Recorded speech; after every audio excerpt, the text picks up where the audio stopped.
अस्सलाम वालेकुम बच्चों। अब हम कर रहे हैं।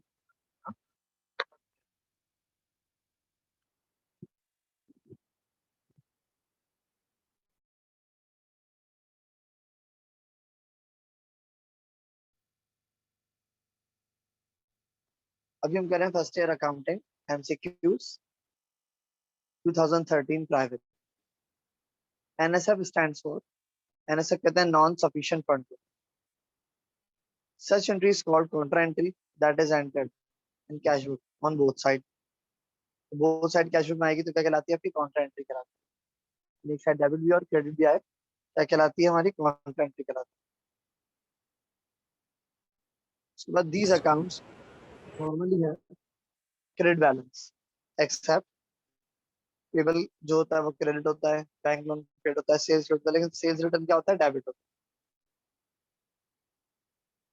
Next, this is the part of account receivable that is estimated to be uncollectable. तो भाई बैड डेट जो होता है हमारा रिसीवेबल का पार्ट होता है जो हमें मिलने वाला नहीं होता। क्या कहते हैं इसे? हम अनकलेक्टेबल करते हैं।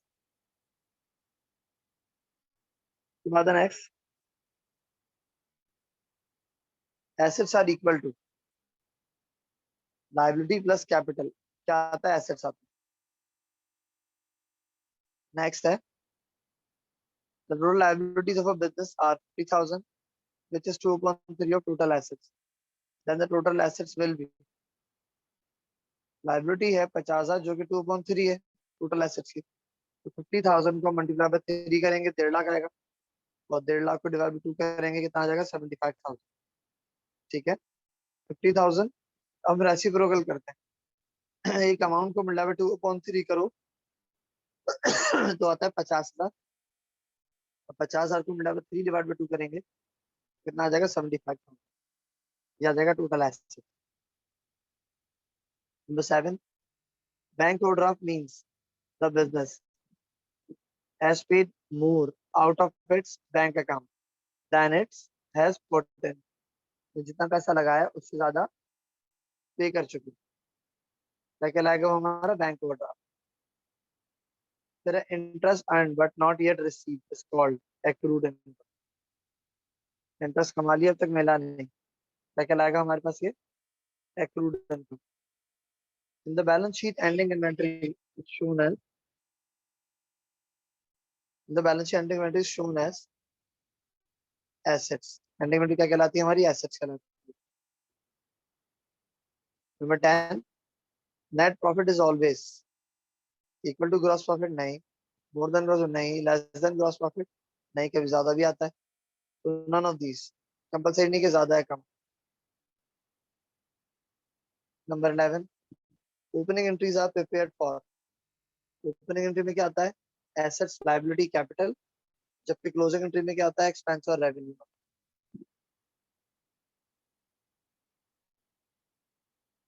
This is best describe accumulated depreciation. Expense नहीं होता ये, एसेट्स होता है लेकिन कॉन्ट्रा एसेट्स होते हैं। तो एक्यूमुलेशन क्या कहलाता है? Contra assets. Cost of goods sold क्या होता है आपका? एक्सपेंस होता है, खर्चा। 14, the error in cash account will affect balance sheet. Cash में गलती होगी तो सबकी बैलेंस शीट प्रॉब्लम करेगी। Accrued income is shown in, accrued income कहते हैं रिसीवेबल। रिसीवेबल किधर आता है? बैलेंस शीट के अंदर आता है। Number 16, the discount given on prompt payment is called cash discount. जल्दी पेमेंट के लिए जब डिस्काउंट कराते हैं उसे हम कहते हैं cash discount. Number 17, this is long term liabilities. Salary payable current होती है, रेंट पेबल भी करंट है, अकाउंट पेबल भी करंट है। बैंक लोन आपकी लॉन्ग टर्म लायबिलिटी होती है। Narration is written in below the entry. Narration आप हमेशा एंट्री के बाद लिखते हैं। 19, कैश बुक एज स्टेटमेंट होती है cash book. Dishonour cheque customers are recorded in cash book. Dishonour cheque record किए जाते हैं कैश बुक के अंदर। अब आते हैं 13 रेगुलर पे। Invoice means list of cash and credit sales. Invoice में क्या आता है? List of cash and credit sales. An entry with more than one debit or more than one credit is called compound entry. एक से ज्यादा debit या credit हो तो कंपाउंड एंट्री कहलाती है। डबल एंट्री कहते हैं एक डेबिट एक क्रेडिट को, एक से ज्यादा डेबिट या क्रेडिट हो तो वो कहलाती है हमारी कंपाउंड एंट्री। नेक्स्ट आते हैं the most suitable book for recording purchase of merchandise on cash is, cash की सारी ट्रांजेक्शन कैश बुक में रिकॉर्ड होती है। Purchase on account, purchase merchandise on account purchase journal में रिकॉर्ड होता है। Sale merchandise on account sale journal में record होता है। Number 4, a note issued to customers when substandard goods are returned by bank। तो भाई नोट इश्यू करोगे customer को, अब कौन सा नोट इश्यू होगा? ठीक है, वो होगा आपका क्रेडिट नोट। ठीक है, ये सेल्स रिटर्न होता है डेबिट, अकाउंट रिसीवेबल क्या होता है? Credit. The basic purpose of preparing a bank reconciliation statement is to correct and update cash book record. The basic purpose of preparing a bank state reconciliation statement is to correct and update cash book records. Number 6, a prepayment initially recorded either as an assets और liability नहीं, liability को ताल्लुक नहीं, assets को होता है। Advance पे करोगे तो प्रीपेड लिखोगे या फिर एक्सपेंस लिखा जाता है। ठीक है ना, एक कॉलम है एसेट या फिर एक्सपेंस लिखा जाता है। These accounts these accounts do not need to be adjusted at the end of the fiscal year. Cash and bank, ठीक है ना? These accounts do not need to be adjusted at the end of fiscal year. कौन सा account? Cash और bank, क्योंकि जब adjust करते हैं वो सारे आप प्रीपेड अनंड वगैरह एडजस्ट करते हैं। Accrued income, bad debt, accrued expense. Next, the accountant not shown in the post closing trial balance.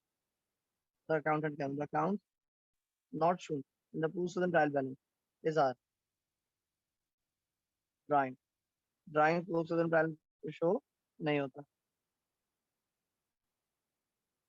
Number 9, a cash book may be called a cash book may be called a 3-column cash book due to the 3 columns of, कौन से 3 column होते हैं भाई? एक होता है आपके पास discount, दूसरा होता है आपके पास कैश, तीसरा होता है आपके पास बैंक। 3 कॉलम यूज होते हैं 3 कॉलम कैश बुक के अंदर। The term balancing means calculate and write. Number 11, the following statement is correct. Bookkeeping is a part of account. ठीक है, a ledger consists of a group of accounts. Number 13, a check with a future date is called post dated check. और 6 महीने पुराने check को बोलते हैं stele check. Future date वाला check कहलाता है पोस्ट डेटेड और पुराना चेक कहलाता है स्टेल चेक। फिर है next, what is the item shown in both income statement and balance sheet. भाई मर्चेंडाइज इन्वेंटरी एंडिंग है तो इनकम स्टेटमेंट में भी आती है और बैलेंस शीट में भी आती है। Allowance of bad debt balance sheet में आता है, इनकम स्टेटमेंट में नहीं आता। फिक्स्ड एक्सपेंस इनकम स्टेटमेंट में आता है, बैलेंस शीट में नहीं आता। मर्चेंडाइज ओपनिंग इनकम में आती है, बैलेंस शीट में नहीं आती। हाँ, लेकिन एंडिंग ऐसी चीज है जो इनकम स्टेटमेंट के क्रेडिट में आती है और बैलेंस शीट के डेबिट में आती है। नेक्स्ट है number 15, the owner's claim on the business is called capital या owners equity होगी। हाँ, owners equity लिखा है। owners का claim क्या कहलाते हैं? owners equity, यानी ओनर कितने का मालिक है बिजनेस में? अपनी owners equity। Number 16.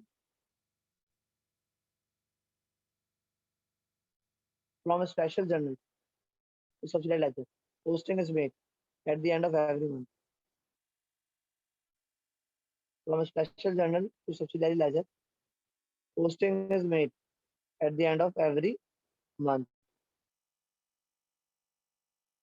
Number 17. This is a non-current asset. Fixture आपके non current asset, furniture and fixture जैसे होते हैं।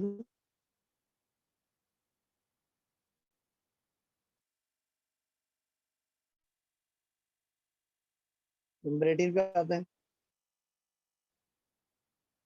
All the accounts have normally credit balance except allowance for depreciation credit होता है, परचेज डिस्काउंट क्रेडिट होता है, commission कम credit होता है, लेकिन सेल्स रिटर्न क्रेडिट नहीं होता, डेबिट होता है। List of balance of accounts having debit and credit column is called list of balance of account आपका ट्रायल बैलेंस कराता है।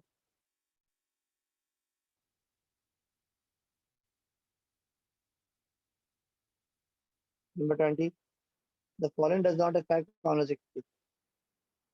लॉस ऑनर इक्विटी कम होती है, एडिशनल इन्वेस्टमेंट से आपकी ओनर्स इक्विटी जो है बढ़ जाती है, ड्राइंग से ओनर्स इक्विटी कम हो जाती है, लेकिन रिडम्पशन ऑफ लोन, लोन की पेमेंट से आपकी ओनर्स इक्विटी का ताल्लुक नहीं होता।